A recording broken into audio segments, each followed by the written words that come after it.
어느덧 4월의 마지막 주가 되었고 다음 주면 이제 5월 달이 됩니다. 그리고 다음 주 주일 5월 달 첫 번째 주일은 어린이 주일이죠. 저희 올리브 교회에는 2살 우리 이도와 초등학교 3학년, 초등학교 4학년, 중학교 1학년과 2학년 이렇게 총 5명의 우리 아이들이 있습니다. 우리 올리브 교회는 우리 어른들을 올리버라 부르고 아이들을 올챙이라고 부르는데 5명의 올챙이들이 있죠. 지난 주일날 말씀을 드린 것처럼 다음 주 우리 어린이 주일에는 저희 올리브 교회는 평소와는 다른 몇 가지 일들을 하려고 합니다. 우선 다음 주 어린이 주일날 우리는 모두가 일부 어린이 예배를 드리려 합니다. 원래 올리브 교회는 1부는 어린이들의 예배가 있고 2부 이 시간에 2시에 어른들의 예배가 있습니다. 그런데 다음 주에는 일부 어린이 예배에 우리 모두가 다 함께 예배를 하려고 합니다. 그래서 다음 주는 2시 예배는 없습니다. 그리고 또 하나 부탁드리는 것은 다음 주 오실 때 우리 5명의 어린아이들에게 과자나 학용품 같은 작은 선물 하나를 준비해 주십사 부탁을 드립니다. 교회에서는 커다란 봉투를 준비해서 아이들에게 나눠줄 것인데 아이들이 봉투를 들고 다니면 그 봉투 안에 선물들을 하나씩 넣어주시면 아이들이 한 바퀴를 삥 돌고 나오면 봉투가 이제 가득해지겠지요. 너무 이렇게 부담되어지는 것 말고요. 여러분들 과자나 먹을 것 아니면 작은 학용품 하나 정도만 가져오셔서 마음을 아이들에게 표현한다 생각해 주시면 좋을 것 같아요. 그렇게 아이들과 선물을 나눈 다음에는 다 함께 식사를 하려고 합니다. 물론 지난 부활주일이나 성탄절 때처럼 아주 맛있는 식사는 아니고요. 저희 평소 일부 예배 끝난 다음에 우리가 함께 먹는 어린이식, 우리 일부 어린이 예배 스타일로 식사를 할 겁니다. 아마도 김밥이나 유부초밥 또는 컵밥 종류가 되지 않을까 생각을 하고 있어요. 사실 이렇게 예배 시간을 2시가 아니라 11시 반으로 바꾸면 불편하신 분들이 적지 않으실 겁니다. 오전 시간이 더 좋으신 분들도 없진 않겠으나 올리버 분들 중에서 많은 분들이 파주에서 멀리 있는 곳에서 사시고 또 토요일 날에는 늦게까지 일하시는 분들도 있어서 오전 11시까지 교회 오시는 일이 어려우신 분들도 많이 있다는 것 잘 알고 있습니다. 게다가 사비를 들여서 아이들을 위한 선물까지 사오라고 했으니 부담이 되실 수도 있겠다 싶습니다. 게다가 예배 끝나고 다 같이 밥을 먹는다라고 하니 게다가 특별하고 맛있는 식사도 아니고 간편식을 먹을 거라고 하니 식사에 진심인 분들이거나 또는 저처럼 내향적인 분들은 그 밥 먹는 시간도 불편할 수 있겠다라는 생각이 들기도 해요. 그러나 그럼에도 불구하고 저희 올리브 교회가 다음 주 어린이 주일을 맞아서 여러 가지 많은 불평과 변동 사항에도 불구하고 그리 하려는 데에는 중요한 이유가 한 가지가 있습니다. 우리 올리브 교회 아이들에게는 여러분들이 꼭 필요하기 때문입니다. 오늘 우리가 함께 읽었던 본문에는요, 십자가에서 죽으셨으나 부활하신 예수님이 베드로를 찾아가셔서 말씀을 나누신 이야기가 나와 있습니다. 예수님은 베드로에게 물으셨습니다. 요한의 아들 시몬아, 내가 나를 더 사랑하느냐? 베드로는 대답합니다. 주님, 그렇습니다. 내가 주님을 사랑합니다. 그러자 예수님은 베드로에게 다시 말씀하시죠. 내 어린 양떼를 먹여라. 예수님은 베드로에게 내 양떼를 먹이고 치고 돌보라고 말씀하십니다. 이 본문은 예수님이 십자가를 지실 때 예수님을 부인하고 배신했던 그 베드로를 예수님이 용서하시고 죄책감과 패배의식 속에서 좌절하고 있던 베드로를 다시 일으키셔서 베드로에게 인생의 참된 의미와 사명을 주시는 그런 감동적인 회복의 장면입니다. 그런데 저는 이 장면, 이 말씀을 읽을 때마다 이런 생각이 들곤 했습니다. 내 양떼를 쳐라, 내 양떼를 먹이라 말씀하시는 주님의 저 말씀 앞에 직접 하시지라는 마음이 저는 들었던 거예요. 예수님은 내 양떼를 직접 먹이고 돌보겠다 하시는 것이 아니라 베드로에게 부탁하십니다. 내 양떼를 먹여라. 내 양떼를 돌봐줘라. 내 양떼를 인도해라. 라고요. 여러분, 예수님은 왜 이 일을, 양떼를 먹이고 돌보는 이 일을 직접 하지 않으시고 왜 베드로에게 부탁을 하신 겁니까? 여러 이유가 있지만 아주 중요한 한 가지의 이유는 사람들이 잘 믿지 못하기 때문입니다. 그리스도인들은 하나님을 믿는 사람들입니다. 우리는 창조주 하나님을 믿습니다. 이 세상이 우연히 만들어진 것이 아니라 이 세상을 창조한 분이 있다라고 저희들은 믿습니다. 어떤 사람들은 우리가 신을 믿는 것을 이상하게 생각하지만 사실 신 존재를 인정하는 것은 어떤 면에서는 그렇게 어려운 일이 아닐 수 있겠다 싶습니다. 아니, 신을 믿는 것보다 신 존재를 인정하지 않는 것이 어쩌면 더 어렵겠다 싶죠. 신 존재에 대해서 여러 가지 이야기들 할 수 있지만 하나님이 존재하신다라고 이야기를 할 때 대표적으로 이 세 가지의 이야기들을 합니다. 하나님은 존재하시는가? 라는 질문 앞에 크게 이 세 가지의 이유를 들어서 설명하곤 하는데요. 첫 번째는 이 땅에 주님이 창조하신 모든 우주와 만물들을 보면서 이야기를 하는 겁니다. 이것을 우주론적 관점 또는 목적론적 논증이라고도 이야기를 하는데, 질서와 목적이 있는 모든 곳에는 창조자가 있다라고 하는 이야기를 들어서 하나님의 존재를 우리가 생각해 보는 겁니다. 우리가 이 핸드폰을 보았을 때 이 핸드폰이 누가 어떤 공장에서 어떻게 만들었는지 자세한 과정들은 모른다 할지라도 이 핸드폰을 본다면 누군가 만든 사람이 있을 거다라고 우리는 쉽게 예상을 합니다. 그 누구도 이 핸드폰이 시간과 공간의 우연을 따라서 자연스럽게 만들어진 것이라고 믿을 수 있는 사람은 그 누구도 없겠죠. 질서가 있고 목적이 있는 곳에는 반드시 그 질서와 목적을 부여한 창조자가 있습니다. 이렇게 생각하는 것이 인간의 솔직한 지성의 결과일 수 있겠죠. 신이 있다라고 믿을 수 있는 두 번째 이유는 인간 안에 있는 도덕률 때문이기도 합니다. 사람들 마음속에는요, 크게 두 가지 마음이 있습니다. 하고 싶은 마음과 하고 싶지 않은 마음이요. 그런데 하고 싶은 마음과 하고 싶지 않은 마음 그 너머에 해야 할 것 같은 마음이라는 게 있습니다. 가령 배를 타고 우리가 배를 타고 어떤 우리가 뭐 한강을 건너가고 있다라고 상상을 해봅시다. 근데 안타깝게도 어떤 사람이 물에 빠진 겁니다. 우리 마음에는 저 사람을 빨리 가서 건져주어야 한다라고 하는 마음이 한 가지가 있죠. 그런데 또 마음 한켠에는 나는 저 물속에 들어가기 무서워 라는 마음도 있을 겁니다. 그런데 저 사람을 구해야 돼, 내가 도와줘야 돼 라고 하는 마음과 나는 저거 하기 어려워 라고 하는 이 마음 너머에 그럼에도 불구하고 저 사람을 돕기 위해서 애를 써야 하는데 라는 마음이 있죠. 이것은 우리들의 본성과는 다른 겁니다.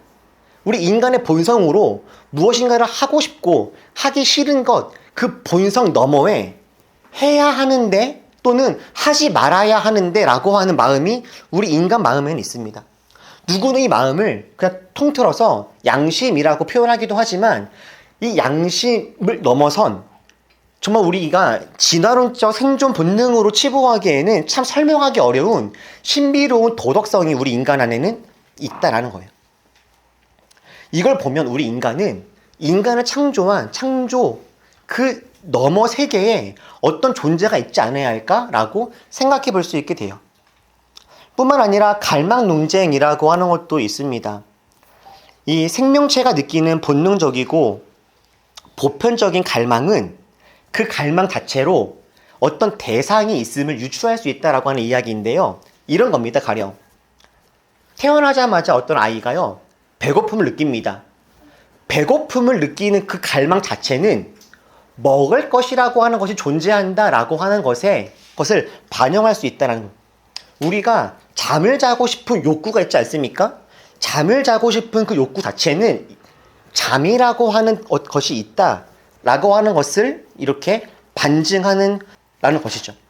우리가 성공, 쾌락을 다 가져도 여전히 무엇인가 부족함을 느끼면서 영원한 것이나 초월적인 것을 갈망한다면 이 갈망은 초월적인 세상이 있다라고 하는 것의 반증이다 하고 하는 그런 이야기입니다.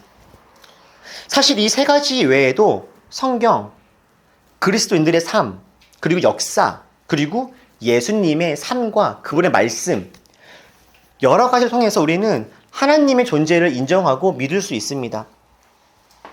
그래서 바울은요, 로마서를 통해서 이렇게 고발하죠. 우리 19절과 20절 두 절만 같이 읽어봅시다. 자, 시작. 하나님은 알만한 일이 사람에게 환히 드러나 있습니다. 하나님께서 그것을 환히 드러내 주셨습니다.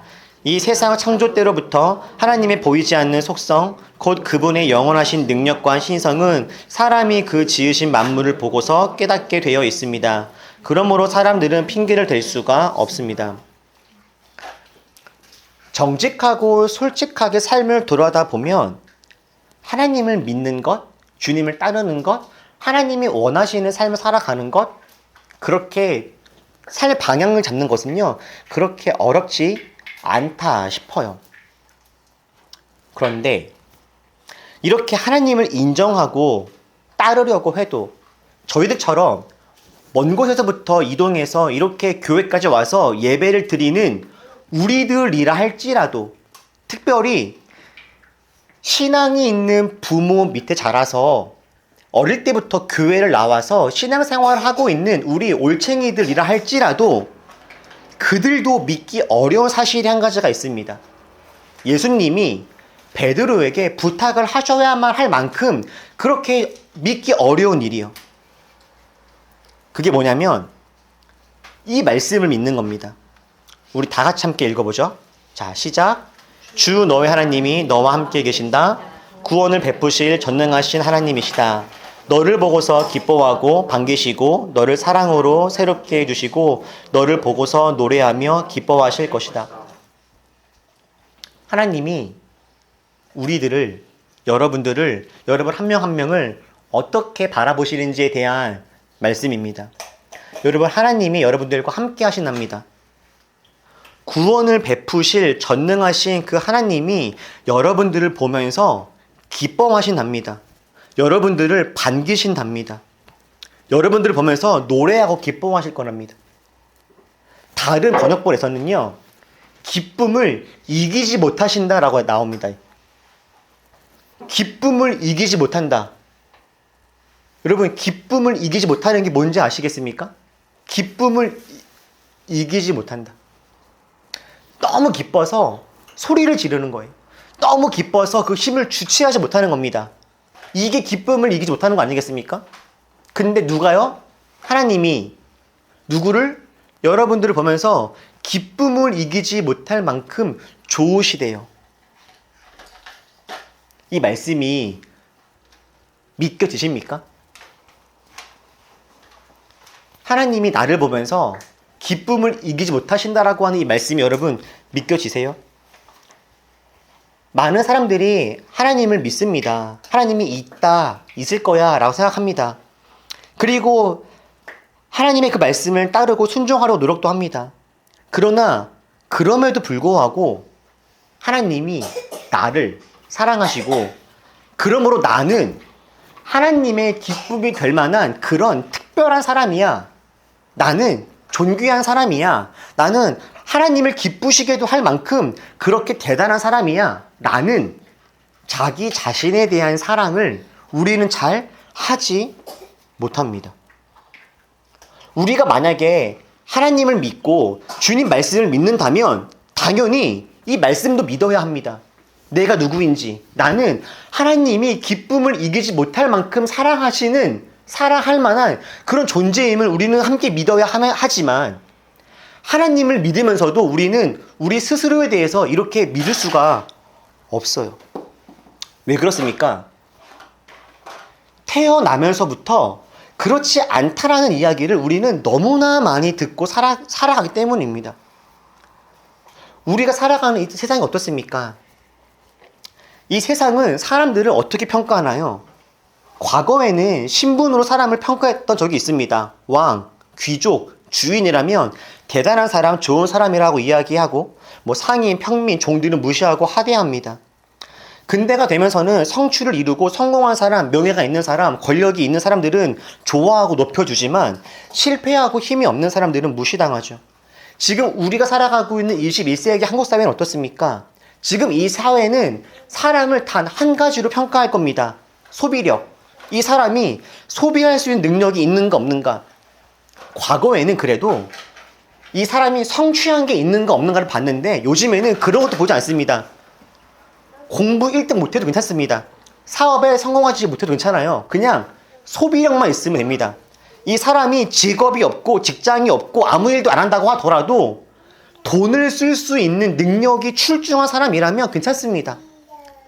그런데 아무리 무엇인가를 이루고 아무리 의미 있는 삶을 살고 다른 사람을 위해서 희생을 하고 자기 삶을 내어놓는 사람이라 할지라도 소비력이 없으면 그 사람은 사람다운 대접을 받기 어려운 것이 우리가 살아가고 있는 이 시대입니다.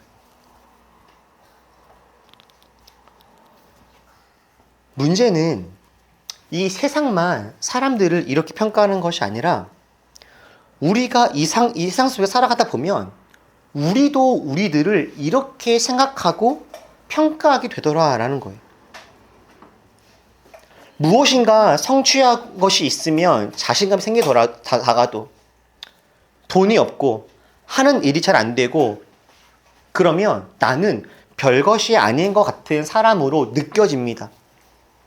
지치고 우울해지죠. 이런 세상 속에서 소비력을 갖추고 성취를 이루고 권력과 명예를 가진 사람들은 자기 자신에 대해서 자기를 사랑하는 마음이 들 수도 있습니다. 그런데 그 사람들은 자신을 왜 좋아합니까? 자기가 이루어 놓은 것으로 자신을 좋아하는 것이죠. 내가 갖고 있는 소비력, 내가 이뤄낸 성취, 내가 이뤄낸 명예, 내게 있는 권력을 통해서 자신을 바라보면서 나는 괜찮은 사람이다 라고 보는 거예요. 성경은 이것을 교만이라고 합니다. 자기가 가지고 있는 것으로 자기를 평가하는 것만입니다.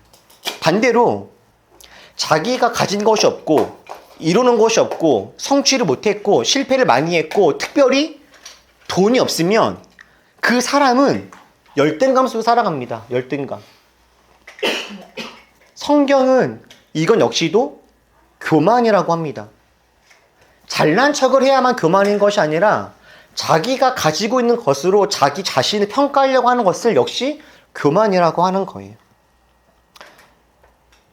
이 시대 속에서 살아가다 보면 우리는 교만해지거나 열등감에 빠지는 경우, 이런 경우가 허다합니다. 아무리 하나님이 우리를 사랑한다라고 하시고 우리를 존귀하다고 하셔도 하나님은 분명히 믿는데 나를 향한 주님의 이 말씀은 믿기가 너무 어려운 것이 현실인 것이죠. 그렇다면 내가 하나님의 존귀한 사람임을, 주님이 창조하신 특별한 존재임을 우리가 스스로 믿으려면 교만과 열등감이 아니라 겸손과 자신감으로 자기 스스로를 사랑할 수 있으려면 여러분 우리가 어떻게 해야 될까요?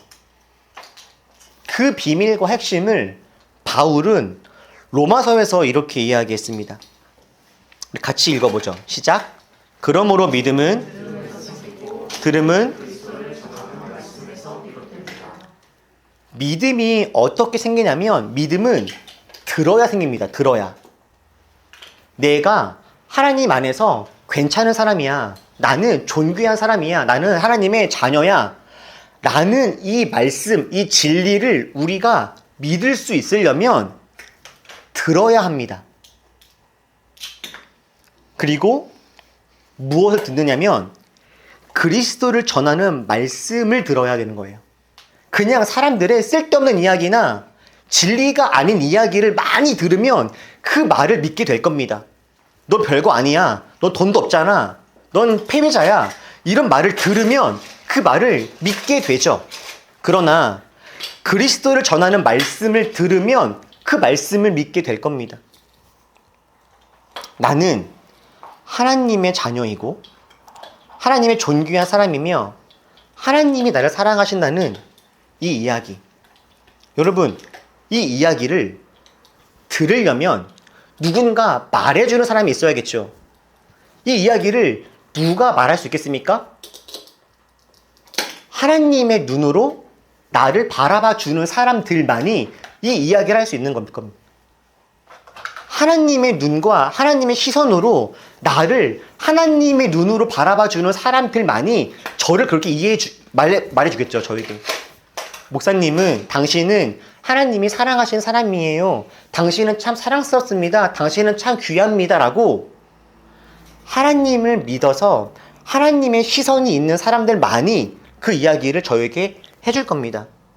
그렇게 하나님의 눈과 시선을 가지고 있는 사람들을 누구라고 말합니까? 그리스도인이라고 하고, 그 그리스도인들이 모여있는 곳을 교회라고 하죠. 다시 말해서 우리가 내가 하나님의 특별한 사람이야 라는 이야기를 듣고 그 말이 나에게 믿음으로 자리하기 위해서는 그런 이야기를 해주는 사람들과 함께 있어야 한다는 거예요. 거기가 어디입니까? 교회이죠. 하나님은 우리가 서로가 서로에게 하나님의 음성을 들려주라 이야기를 하십니다. 우리가 하나님의 말씀을 우리 눈으로 읽어도 우리가 받아들이지 못하니 서로가 서로에게 끊임없이 이 이야기를 해주라고 하는 거예요. 언제까지 이야기를 해주면 될까요? 상대방이 그 말씀을 믿게 될 때까지 해주는 겁니다.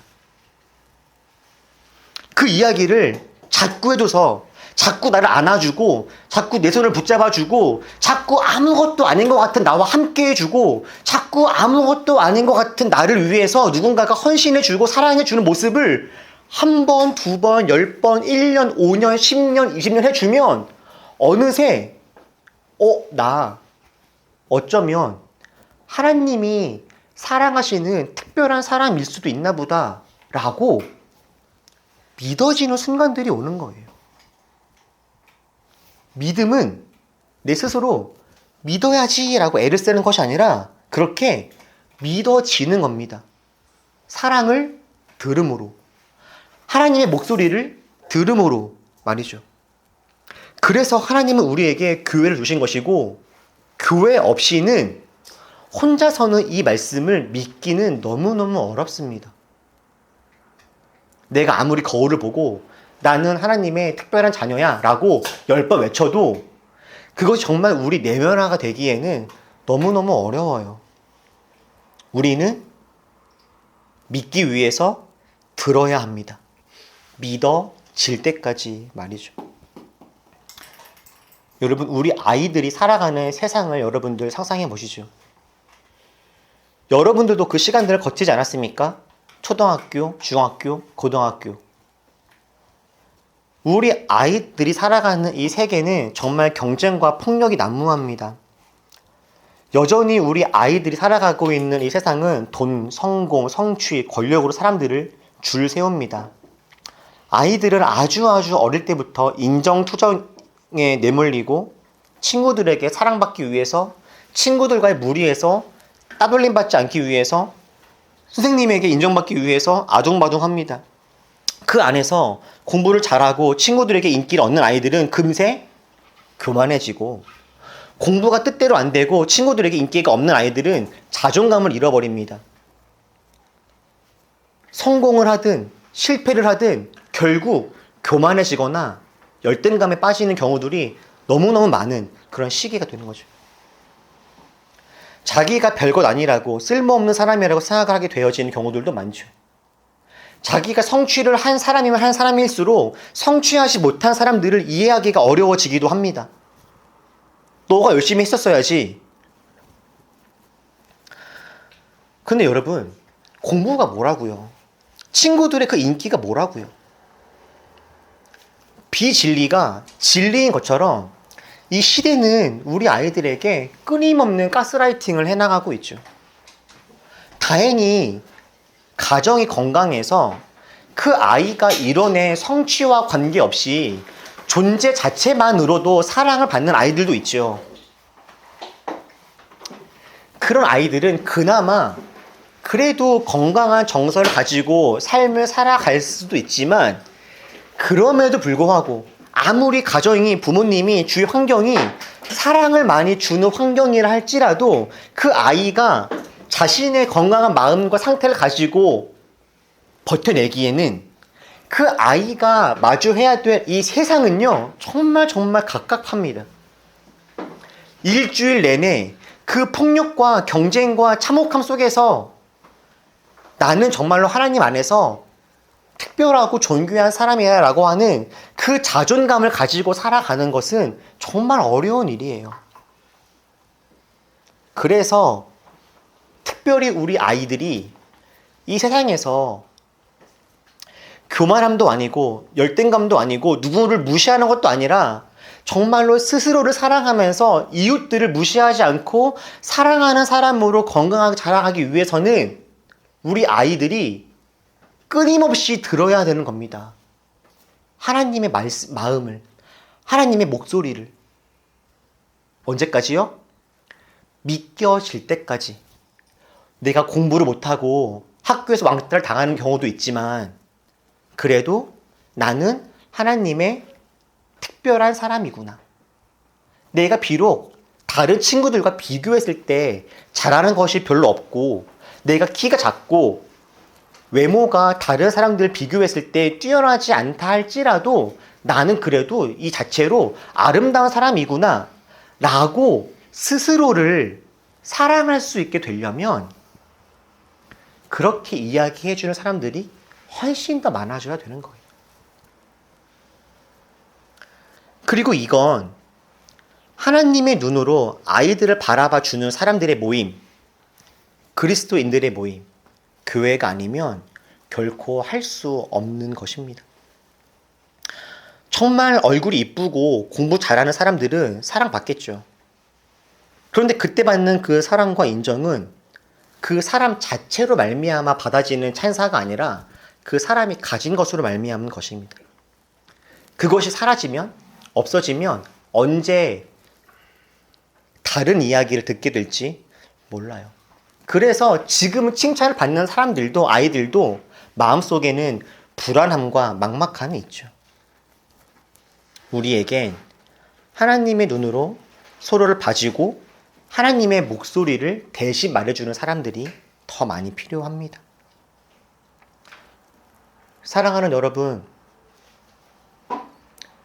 우리 아이들만 그렇습니까?